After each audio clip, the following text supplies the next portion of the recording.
Now, Iran's new president says he's ready to start talks with the United States. The aim is to resolve international concerns over his country's nuclear program. He told the UN General Assembly in New York Western sanctions against Iran are what he called violent. He also said a nuclear weapon would contradict our fundamental religious and ethical convictions. Well, US President Barack Obama says he is encouraged by President Rouhani's signals. The BBC's US State Department correspondent Kim Gattas has this report. President Hassan Rouhani arrived in New York and tweeted the news, presenting himself as pragmatic and modern. For his world debut, he met a number of leaders, including the French President François Hollande. At the General Assembly, his speech was sober. He tried to allay suspicions about his country's nuclear program.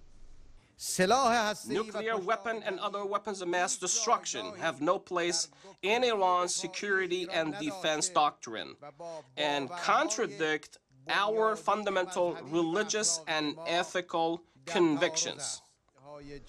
Unlike his predecessor Mahmoud Ahmadinejad, the new Iranian president did not deny the Holocaust. No one had to walk out in protest.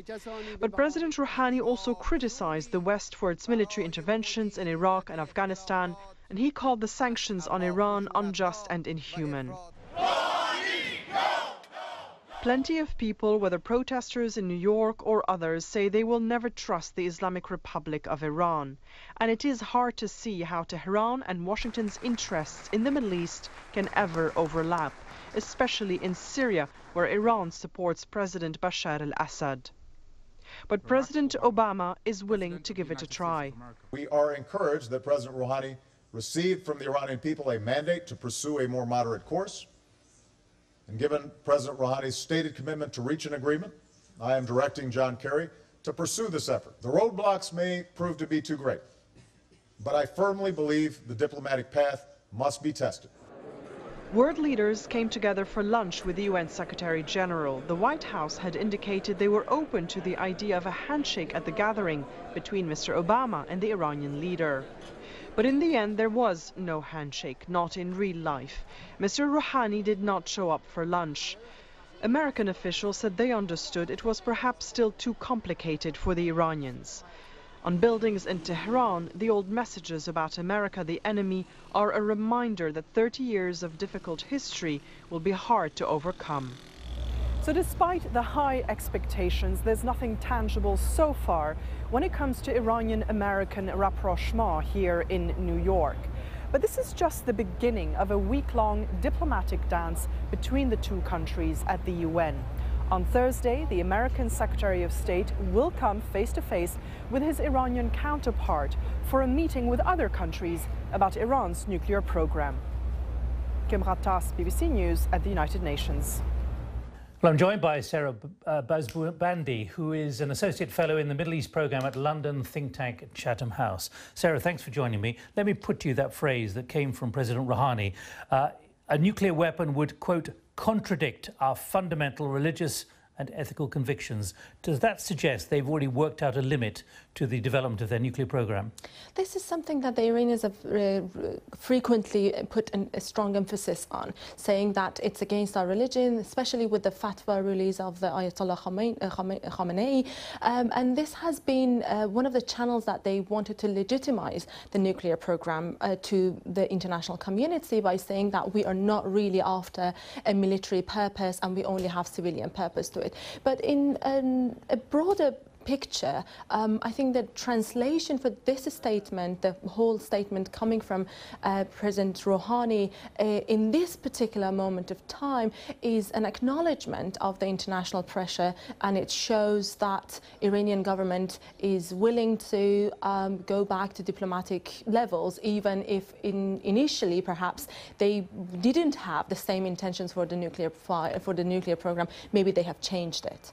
Do you think that he has clear support within his new administration, within the civil service, within the harder liners in Iran for his new position?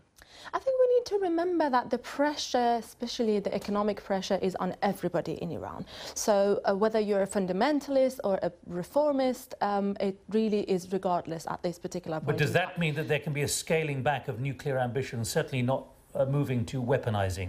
Well, I think it's more of a bargaining, few step forward and few step backward situation. So Iranians are testing the water to see how their approach is received in the West, and if they receive the signals that they want to receive, i.e. opening up and having more cooperation and having more recognition regionally, which is something that Iranians are strongly after, then they are going to be willing to further modify the nuclear program. Now, President Rouhani avoided the lunch where he might have bumped into President Obama, so the handshake never happened. But 3 months into his tenure as president, a more moderate president, are there signs, or what are the signs of how he's succeeding in at least ruling the roost on the policies he wants in Tehran?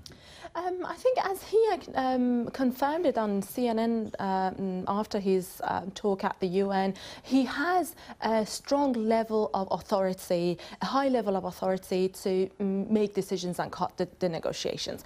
But in a very realistic terms, no one should really expect a Gorbachev approach from President Rouhani.